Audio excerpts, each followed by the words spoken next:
नमस्कार दोस्तों, आपने महसूस किया होगा कि भीड़ में कुछ ऐसे लोग होते हैं जो बिना कुछ बोले, बिना कुछ कहे, अपने शब्दों के बिना ही लोगों का ध्यान अपनी ओर खींच लेते हैं।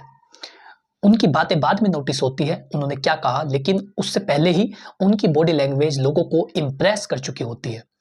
सच तो ये है कि लोग आपके शब्दों से पहले आपकी चाल, आपकी आंखें, आपके बोलने का लहजा, ये सब चीजें पढ़ लेते हैं और उसी के अनुसार वो आपसे बर्ताव करते हैं। वो आपके बारे में समझ चुके होते हैं। तो आज की इस वीडियो का मुख्य विषय ये है कि अपनी बॉडी लैंग्वेज को ऐसा कैसे बनाया जाए कि लोग आपके बोलने से पहले ही आपसे इंप्रेस हो जाए, लोग ये समझ जाए कि ये कोई आम व्यक्ति नहीं है। तो ऐसा कैसे होगा? ऐसा होगा अपनी बॉडी लैंग्वेज में सुधार करके। उत्थान युग के खास एपिसोड में आपका स्वागत है। यदि आप चैनल पर पहली बार आए हैं, आज ही सब्सक्राइब कर ले ताकि इसी प्रकार की महत्वपूर्ण वीडियो आप तक पहुंच सके। दोस्तों, सबसे पहले आपको आत्मविश्वास से भरा स्टांस रखना है। आत्मविश्वास से आपको खड़े रहना है। जब भी आप खड़े हो तो सीधे और मजबूती के साथ खड़े हो। ऐसा नहीं कि आप झुक करके खड़े हैं या जो है आप अपने जेब में हाथ डाल रखे हैं, आपकी बॉडी लैंग्वेज क्लोज है। ये सब चीजें क्या दिखाते हैं कि आप डरे हुए व्यक्ति हैं। तो आपको हमेशा सीधे खड़े रहना है, अपने हाथों को रिलैक्स रखना है, जेब में नहीं रखना जब भी आप किसी से बात कर रहे हो।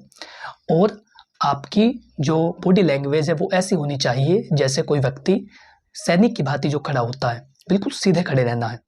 पैरों को बहुत पास या बहुत दूर रखने से बचे, बैलेंस बना करके रखें। बॉडी में लचक नहीं बल्कि ऊर्जा झलकनी चाहिए।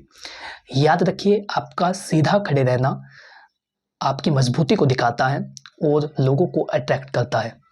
जैसे आपने देखा होगा कि जब लोग सैनिक को देखते हैं तो वो उसे देखते रह जाते हैं, क्योंकि उसके खड़े होने का स्टाइल अलग होता है। वो लोगों की तरह लचक लेकर के नहीं खड़ा रहता, वो लोगों की भांति थका हुआ नहीं खड़ा रहता। तो इस तरीके से आपको बॉडी लैंग्वेज रखनी है कि आप बिल्कुल सीधे खड़े रहे। आपके जो दोनों पैरों का गैप है वो ना तो ज़्यादा हो ना ही कम हो। आपके हाथ बाउंड ना हो, बंधे हुए ना हो और क्लोज ना हो, जेब में ना हो। जब आप लोगों से बात करें तो बिल्कुल खुले रहे, रिलैक्स मोड में रहे। यही सबसे पहला बिंदु है कि आपको सीधे खड़े रहना है और पैरों के बीच का गैप सही रखना है, हाथों को क्लोज नहीं रखना है। दूसरी चीज है आंखों का कांटेक्ट। बात करते समय सामने वालों की आंखों में देखिए।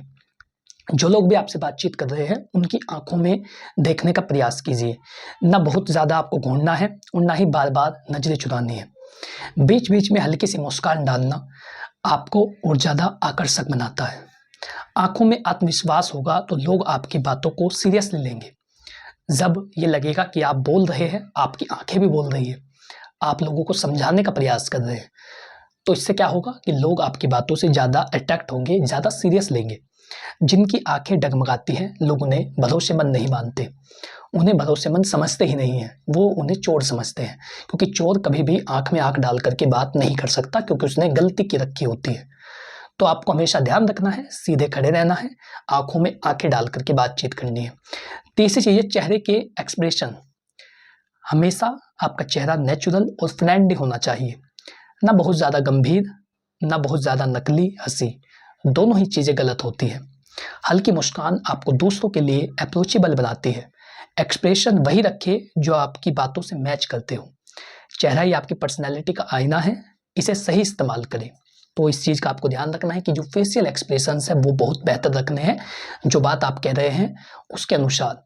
अब देखिए, यदि कोई व्यक्ति किसी शोक की बात बता रहा हो, यानी वो दुख की बात बता रहा हो और उसके चेहरे पर हंसी हो, तो लोग उसे क्या कहेंगे? बेवकूफ़ कहेंगे, या फिर उसे चोर समझेंगे, या फिर उसे झूठा समझेंगे। तो जिस तरीके की बातें आप कर रहे हैं उसी हिसाब से आपके फेशियल एक्सप्रेशंस हो। कोई आश्चर्यचकित कर देने वाली बात है तो उस पर ऐसा ही एक्सपीरियंस हो, ऐसा ही एक्सप्रेशन हो आपके चेहरे का। कोई खुशी वाली बात है तो खुशी के हिसाब से हो, कोई दुख वाली बात है तो उसके हिसाब से हो। किसी यानी जिस तरीके की बात आप कर रहे हैं उसी हिसाब से आपके चेहरे का एक्सप्रेशन लोगों को प्रभावशाली बनाता है। चौथी चीज़ है हाथों का सही इस्तेमाल। बात करते समय हाथ हिलाना नेचुरल है, लेकिन बहुत ज़्यादा करने से आप नर्वस लगते हैं। हाथों को जेब में डाल करके बात करना आपको कॉन्फिडेंट नहीं बल्कि कंफ्यूज दिखाता है। खुले और कंट्रोल हैंड मूवमेंट आपके शब्दों को और ज़्यादा पावरफुल बनाते हैं। इशारे छोटे और सटीक होने चाहिए ताकि लोग आपकी बातों को समझ सके। सही हाथों की हरकत आपके अंदर की एनर्जी दिखाती है, तो हाथों का मूवमेंट भी आपको सही रखना है। और पांचवी चीज़ है चलने और बैठने का अंदाज। चलते समय सिर झुकाकर मत चलिए, सीना तान कर आत्मविश्वास से चलिए। कदम न बहुत तेज हो न बहुत ढीले, बल्कि बैलेंस रखने हैं। बैठते समय कुर्सी पर पसरकर या सिकुड़कर बैठना गलत होता है। हमेशा सीधे और आराम से बैठे ताकि आप प्रोफेशनल और प्रभावशाली लगे। आपका चलना बैठना ही तय करता है कि लोग आपको कितना गंभीरता से लेंगे। तो दोस्तों, बॉडी लैंग्वेज एक ऐसी साइलेंट लैंग्वेज है जो बिना बोले आपकी शख्सियत बयान कर देती है। अगर आपकी चाल, आंखें, चेहरा, बैठने उठने का अंदाज आत्मविश्वास से भरा है तो लोग खुद ब खुद आपकी ओर अट्रैक्ट होते हैं। तो इस तरीके से आप लोगों को अपनी ओर अट्रैक्ट कर सकते हैं केवल इन 5 बिंदुओं का पालन करके। आशा करता हूँ कि जानकारी आपको अच्छी लगी होगी। इस वीडियो के माध्यम से आप बहुत कुछ सीख पाए होंगे, बहुत कुछ जान पाए होंगे। यदि ये जानकारी आपको पसंद आई हो तो वीडियो को लाइक करें, चैनल को सब्सक्राइब कर ले ताकि इसी प्रकार की महत्वपूर्ण वीडियो की नोटिफिकेशंस आप तक पहुंच सके। इससे संबंधित यदि आपका कोई सवाल हो तो नीचे कमेंट बॉक्स में लिखिए। यदि आप चाहते हैं कि किसी अन्य विषय पर वीडियो बनाई जाए तो वो भी आप हमें अवगत करा सकते हैं। Thank you for watching this video. अपना कीमती समय देने के लिए धन्यवाद।